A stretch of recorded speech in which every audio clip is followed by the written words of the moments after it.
So now see, in the first question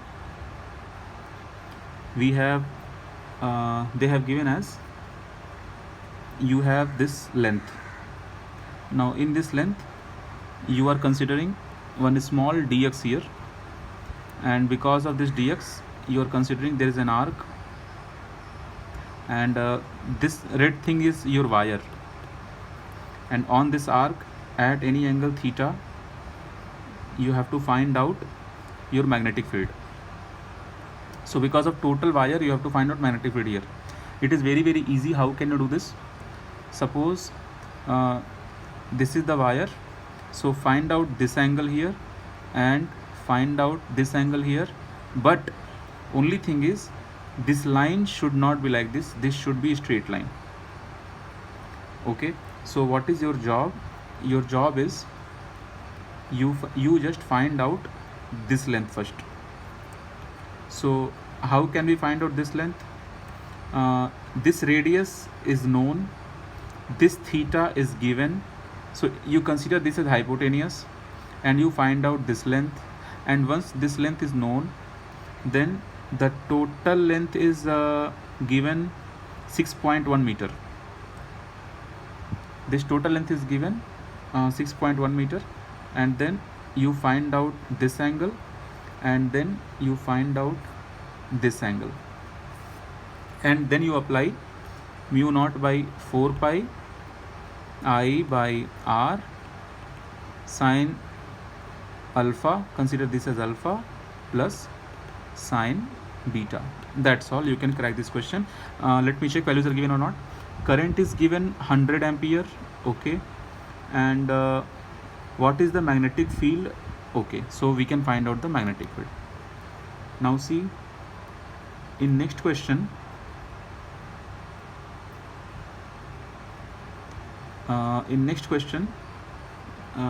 we are given with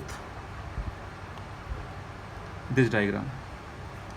We have a wire coming here, and then it has circular shape, then wire going like this, then the same wire is splitting in two parts like this, and it is going like this. So whatever current is coming here, half current is going in this direction, half current is going in this direction, then again it is coming here. So you have to find out magnetic field at this point. It is actually easy problem. To find out magnetic field, you need mu naught by 4 pi I by r. This formula you have to find out. Actually pi will not come, 2 will come, mu naught by 2 I by r. This is the formula. So this formula is used for a complete coil. For this complete coil you have to use this formula, but this coil is half coil.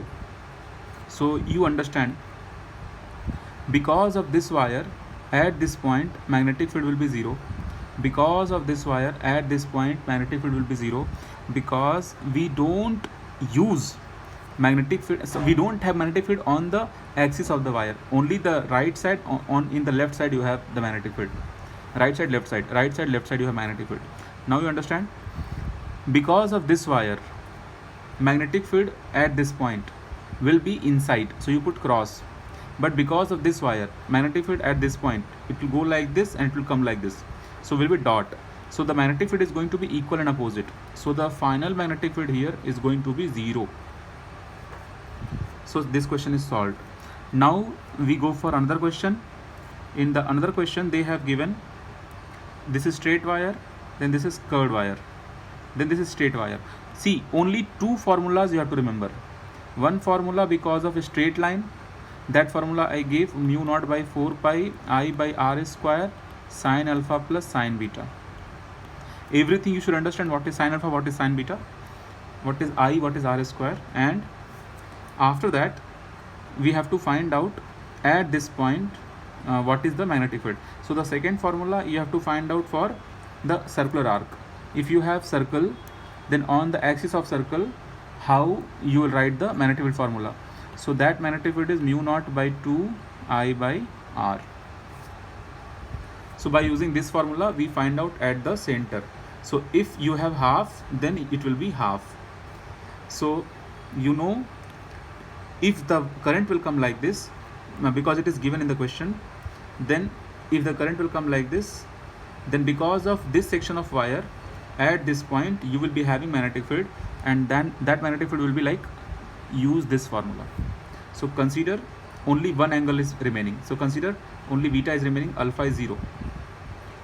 Why? Because in the last class I taught you, if you have wire like this and suppose you have wire like this, if the point is here, then this angle is alpha, this angle is beta. But if imagine this length is not there, it means alpha is 0. So when the point will lie exactly at the perpendicular at the end, then that time you have only one angle remaining. So that angle is beta. Imagine beta. So because of this wire, you have to write the formula. In this formula, sine alpha will be 0.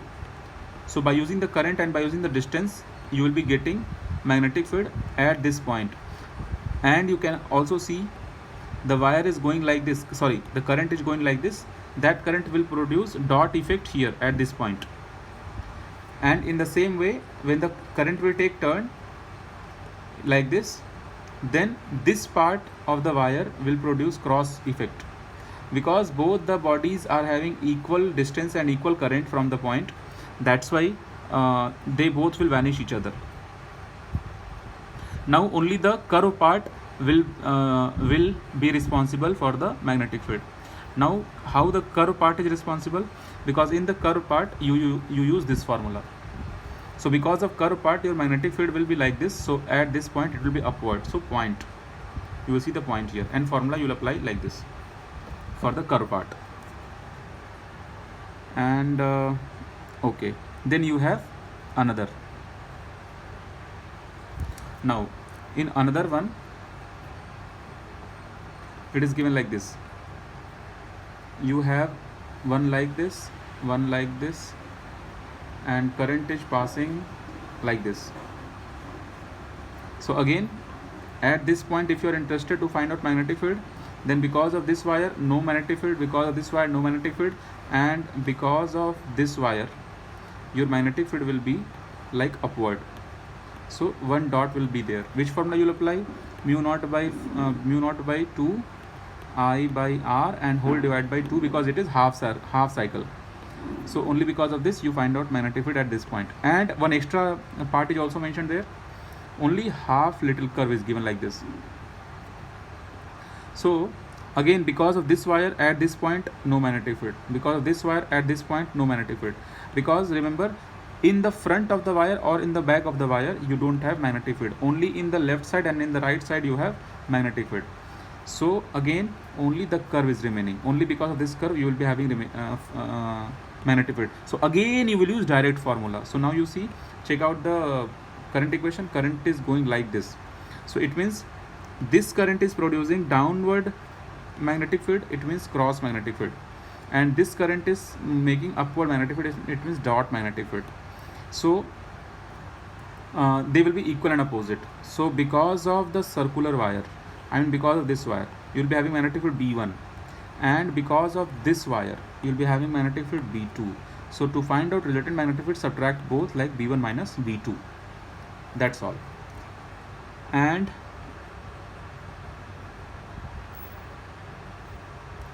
you have one more question.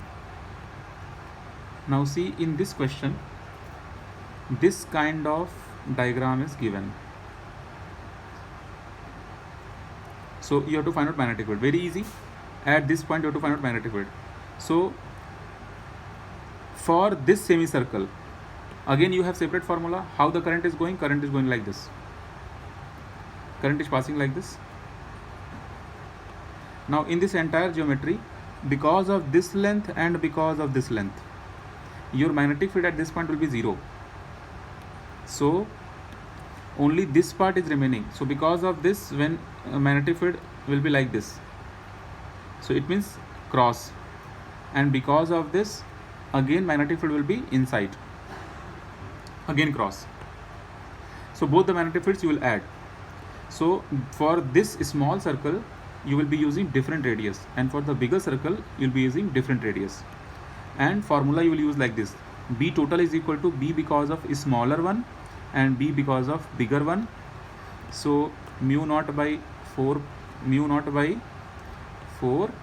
I by R smaller one plus mu naught by 4 I by R bigger one.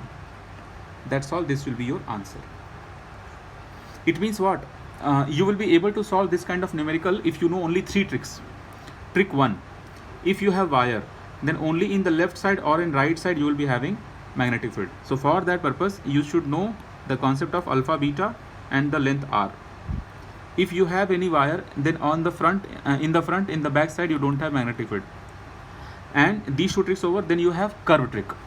In case of curve, either you'll be having full circle or you'll be having half circle, semicircle. Okay. So in case of full circle, pi will come here. In case of half circle, pi will not. No, sorry, I am saying wrong. In case of full circle, 2 will come here. In case of half circle, 4 will come here. That's all. And you just one time you just revise this from the book, the formula part. Now see, you have another question like this.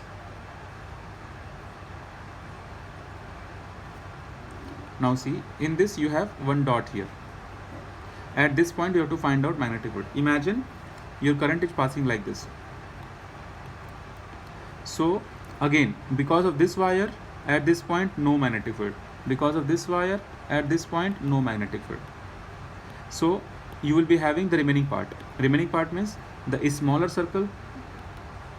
The smaller circle will produce magnetic field in this direction, so you'll be having cross sign. And then when the current will go like this, current will go and it will come like this. So because of this current, magnetic field at this location will be dot side, I mean upward. So you have to subtract both. Again they are semicircles. Again use the formula mu naught by 4 I by R. So if you'll be using a smaller circle, then you use small r, and that will be of nature upward. Like this will be upward magnetic field. And by using bigger circle, you will be using mu naught by 4 pi I by bigger capital R. But this is going to be inside, so downward. So like, then you have to see which one is more. So of course the near one will be more, so this is more. So because this radius is also less, so you subtract. So equivalent, if you want to find out equivalent, or you can say resultant, then this minus this, you can say B1 minus B2. Suppose this is B1 and suppose this is B2. That's all.